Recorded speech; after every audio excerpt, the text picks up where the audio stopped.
we are witnessing something extraordinary unfold in the Western Hemisphere. President Trump has threatened to seize control of the Panama Canal, claiming that Panama is charging exorbitant fees and allowing China too much influence over this strategic waterway. His administration has issued ultimatums, warning of economic sanctions, and even military action if Panama does not comply with American demands. But this is not a demonstration of American strength. This is a confession of American weakness. For over a century, the United States dominated Latin America through a combination of military intervention, economic coercion, and the enforcement of the Monroe Doctrine. The Panama Canal stood as the ultimate symbol of that dominance, a waterway built by American labor, controlled by American interests, and defended by American power. Those days are over. Trump's threats are not restoring American hegemony in the hemisphere.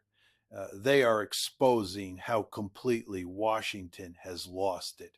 And the response from Panama, backed by China's economic might and the solidarity of Latin American nations, proves that the structural conditions which once enabled U.S. control have fundamentally shifted. This is not about canal fees. This is about the death of American hemispheric dominance. Let's be clear about what just happened. In November 2025, President Trump publicly declared that Panama's control of the canal represents a threat to American national security. He specifically cited three grievances. First, that Panama charges American ships higher fees than Chinese vessels. Second, that Chinese companies now operate two of the canal's major ports. And third, that Panama has refused to align with U.S. policy toward Venezuela and Cuba. Trump's response, a threat to take back the canal that the United States handed over to Panama in 1999 under the Torrijos-Carter treaties. His administration leaked plans for economic sanctions targeting Panama's banking sector. The Pentagon quietly moved additional troops to its bases in Honduras and Colombia, and Trump himself posted on social media that America would not tolerate Chinese control of our canal. The mainstream narrative frames this as Trump defending American interests against Chinese encroachment, but that narrative misses the fundamental reality. This is not deterrence, because the United States no longer has the structural power to simply dictate terms to Latin America the way it did for the previous 100 years. And Panama knows it. To understand why Trump's threats will fail, we must go back to 1903. That year, the United States orchestrated a rebellion in the Colombian province of Panama, recognized the new independent government within hours, and immediately signed a treaty granting Washington perpetual control over a 10-mile wide canal zone. Theodore Roosevelt famously bragged, "I took the canal zone and let Congress debate." For the next 96 years, the Panama Canal was American territory in all but name. The United States built military bases throughout the zone. American governors administered the territory. American companies profited from every ship that passed through, and the U.S. military intervened repeatedly in Panamanian politics to ensure compliance. This was the Monroe Doctrine in its purest form. The Western Hemisphere as an American sphere of influence, closed to European or Asian powers, and dominated by Washington's economic and military might. The structural conditions that enabled this hegemony were straightforward. The United States possessed overwhelming relative power in the region. No Latin American state could challenge American military force.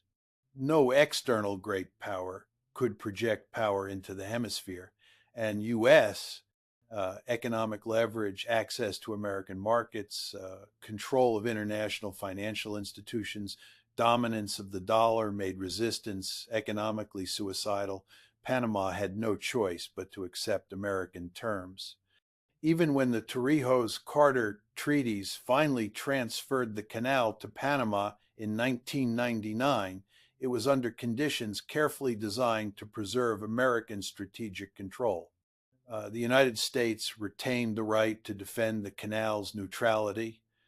American companies maintained significant commercial presence, and Panama's entire economy remained deeply integrated into the dollar system.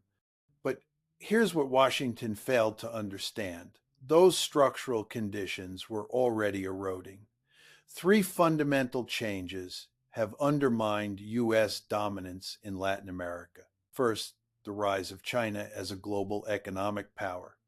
In 2000, China's trade with Latin America totaled $13 billion. By 2023, it exceeded $450 billion.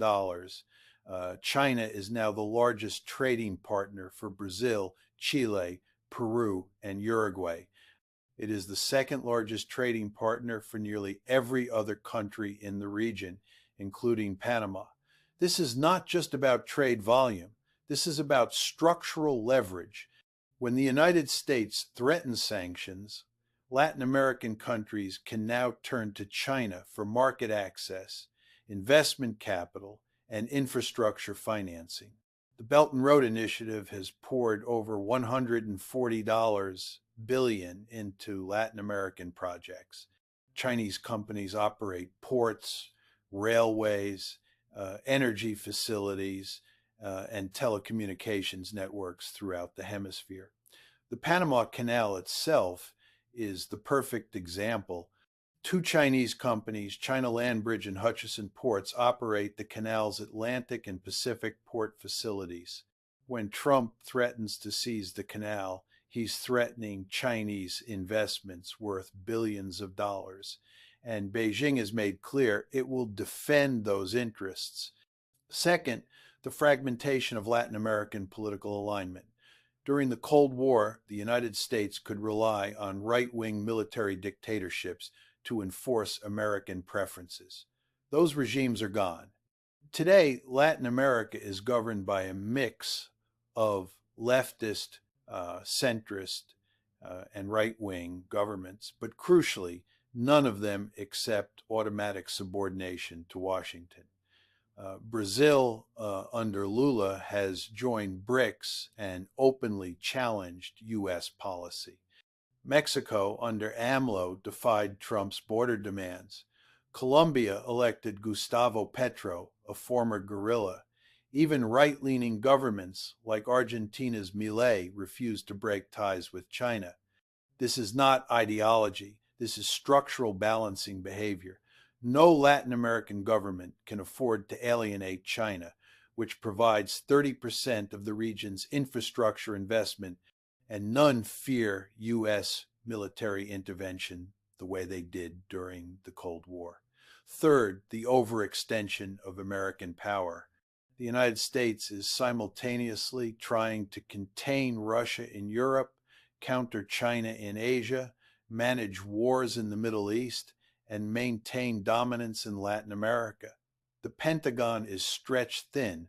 The defense budget, though massive, cannot cover commitments on 4 continents, and American allies are increasingly unwilling to support Washington's global ambitions.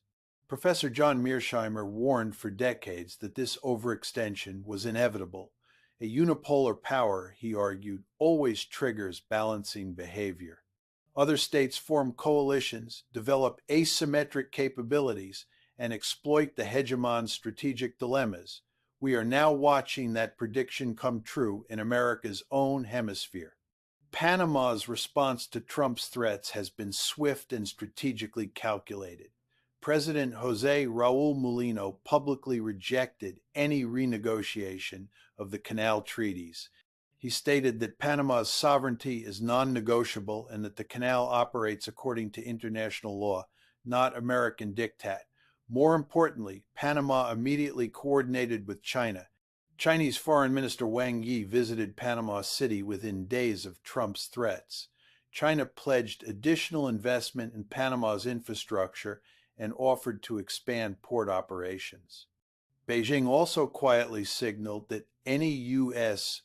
military action against Panama would trigger a formal response, not military intervention, but economic retaliation against American interests throughout Latin America. This is textbook offensive realism. Panama is not acting recklessly. It is pursuing rational security-seeking behavior in an anarchic international system. Washington threatens Panama's sovereignty. Panama responds by strengthening ties with the only power capable of balancing against the United States in the region. This is not about ideology or anti-Americanism. This is about survival. And Panama is not alone. Within 48 hours of Trump's ultimatum, the community of Latin American and Caribbean states issued a declaration supporting Panama's sovereignty. Mexico, Colombia, Brazil, and Chile all publicly backed Panama. Even El Salvador, typically aligned with Washington, refused to endorse Trump's position. The regional consensus is clear. Latin America will not accept a return to American hegemony. More significantly, the reaction exposed the limits of U.S. leverage. Trump threatened sanctions on Panama's banking sector, but Panama's largest banks are backed by Chinese capital. Trump suggested military action, but the Pentagon quietly leaked that it has neither the force structure nor the political support for an invasion. Trump demanded that Panama reject Chinese investment, but that would require Panama to commit economic suicide. Every American threat revealed an American weakness, and this is precisely what Mearsheimer's theory predicts. When a declining hegemon makes threats it cannot credibly enforce, it accelerates its own loss of authority. Other states recognize the bluff, allies hedge, adversaries exploit the overextension. Trump's Panama ultimatum has done more to undermine American credibility in Latin America than any Chinese propaganda campaign could achieve. Let's analyze why Trump cannot achieve his objectives. Even if he escalates militarily, the United States could seize the Canal Zone. The Pentagon has the capability to conduct airstrikes, land Marines, and occupy the territory. But then what? The canal operates because of Panamanian cooperation. The 16,000 workers who run the canal are Panamanian. The global shipping companies that use it require legal certainty and international legitimacy.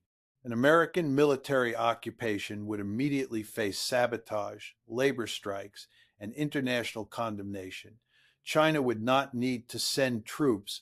It would simply reroute trade through alternative channels, support Panamanian resistance, and impose economic costs on American companies throughout Asia and Latin America. The canal would become a strategic liability, not an asset. The Pentagon knows this. That's why military planners have reportedly advised against any kinetic action. The risk-to-reward ratio is catastrophically unfavorable. Economically, Trump's sanctions threat is equally hollow. Panama's economy is deeply integrated with global finance, but not dependent on the United States. Chinese, European, and Middle Eastern banks operate extensively in Panama. Sanctions would damage American financial institutions more than Panamanian ones.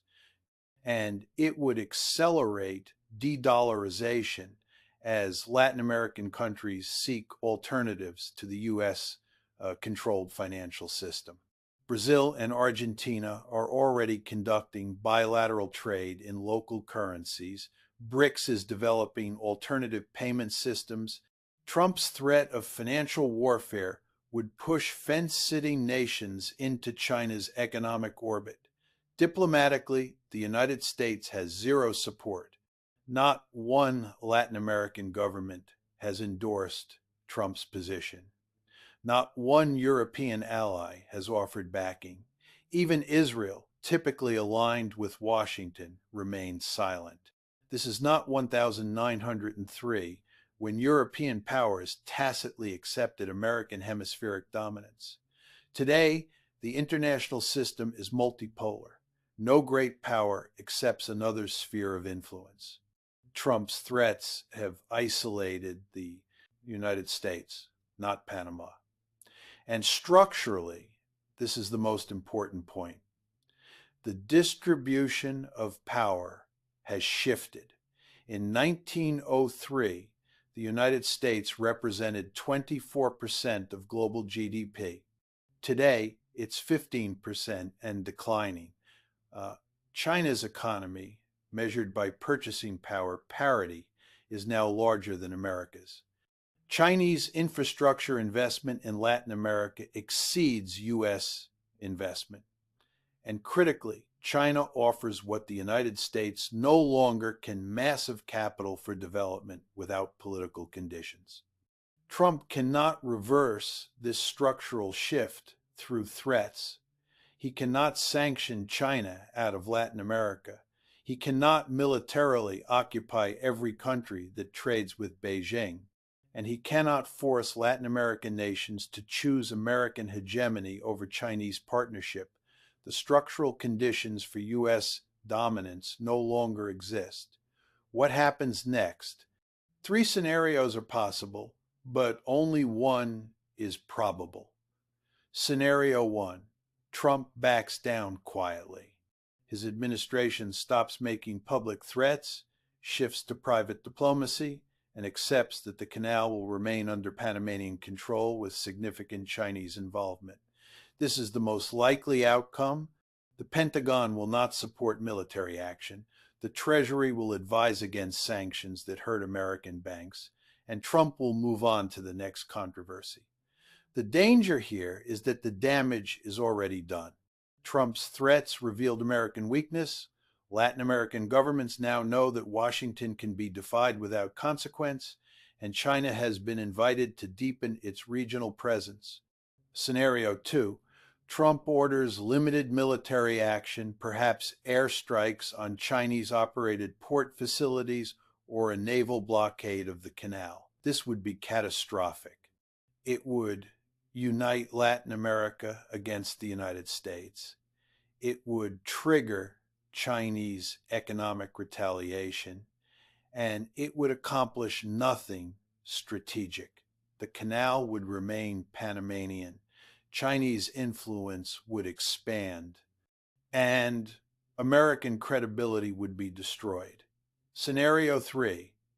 Trump attempts a full military occupation. This is the least likely but most destructive scenario. It would require tens of thousands of troops. It would face sustained guerrilla resistance. It would collapse the inter-American system, and it would prove definitively that the United States has become an imperial power in terminal decline, unable to maintain hegemony through consent, resorting to coercion, and failing even at that.